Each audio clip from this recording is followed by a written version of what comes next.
Dr. Hanson, Kim Monson with the Americhicks, really enjoyed your speech today. That was fantastic.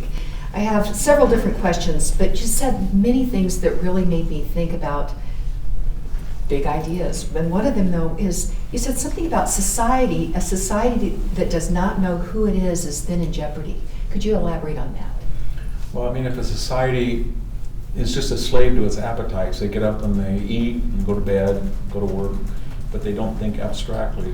What is the United States? Where did it come from? Is it unique? What are its traditions? Then there's no reason for that society to continue, because all of our institutions, 4th of July, studying the Constitution, reverence for the past, if you constantly make fun of the past, or you don't know the nature of your own government, then that's not nourished. And it's like a chain, it has links, and each link has to pass on to the next, and it can be lost in one generation. And that's what happens in history. Rome in 470 was no stronger, no weaker than in 215 BC. It just decided at some point that Roman institutions were either unknown to the majority of the population, or they weren't worth preserving. So a bunch of ragtag people from across the Rhine and Danube came in. So that's what worries me, that we make fun of how ignorant Americans are, we make fun of how lousy they are in their factual recall, we make fun of how they don't know who they are, but it's quite dangerous, because it means that there's no, history says that there's no reason for you guys to continue to any given population, then there's no reason they don't continue. When the president takes the National Prayer Breakfast and attacks Christianity as responsible for the Inquisition, 3,500 people, Crusades, which was an effort to reclaim Western land, or he says Americans only exceptional to the degree that Britain is, or he's too big to wear American lapel flag during the campaign, or whatever the particular grievance he airs, well, the people that listen to that think, well, the president's supposed to be a booster of American institutions, and maybe in even crude, non-sophisticated manner, because nobody else will. If he won't do it, or he has doubts about our protocols and history and traditions, then maybe I should too. And it works on itself, and it feeds itself. And that's what we're seeing after 7 years.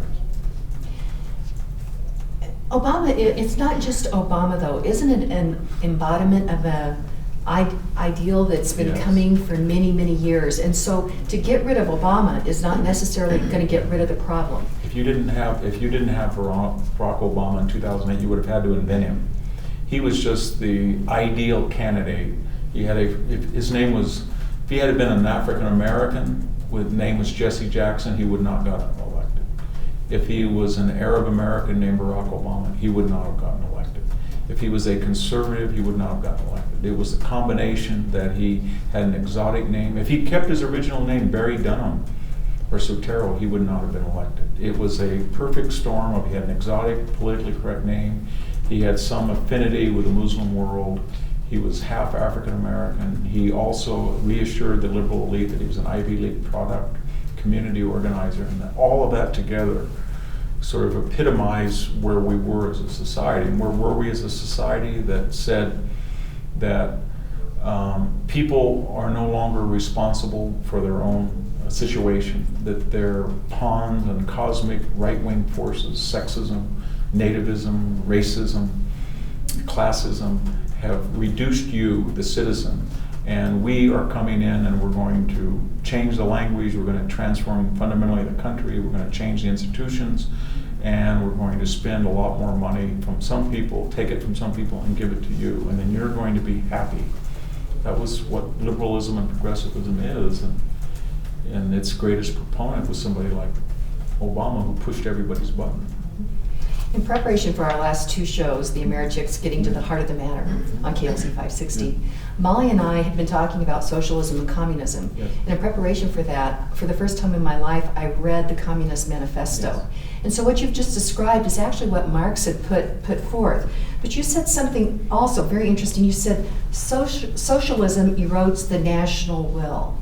I think it also erodes personal dignity. Could you expound upon that? Yeah, it does. I mean, I'll give you one example. The Greeks said that we have children and we change their diapers so they change ours.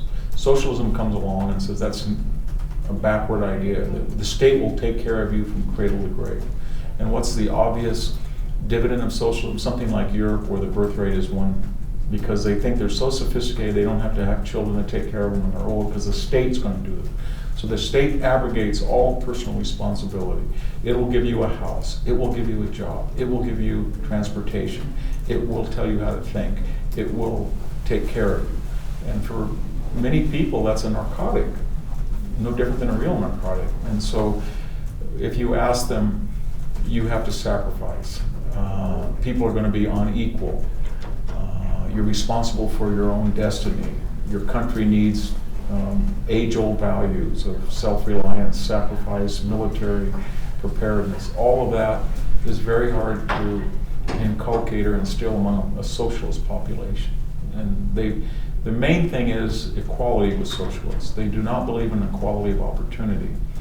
They believe that we are all born into the world equally and we all must die equally. And it's the role of government to ensure that accidents of inheritance or individual talent or luck or whatever the reason that you have more money than I do, take the example, or I have more than you do, that's wrong. And the state should have the power to rectify that. So if I don't go to college and I love to drive a tractor every day and I make $10 an hour, the socialist says, Mr. Hanson, you're dirty, it's a very dangerous occupation. A guy in selling stocks makes 10 times you. So we have to take from him and give to you. Because arbitrarily the capitalist mode has said that you only get $10 and he gets more. And we're going to rectify. That's basically, I just summed up the Obama philosophy. Dr. Hanson, thank you so Thank much. you.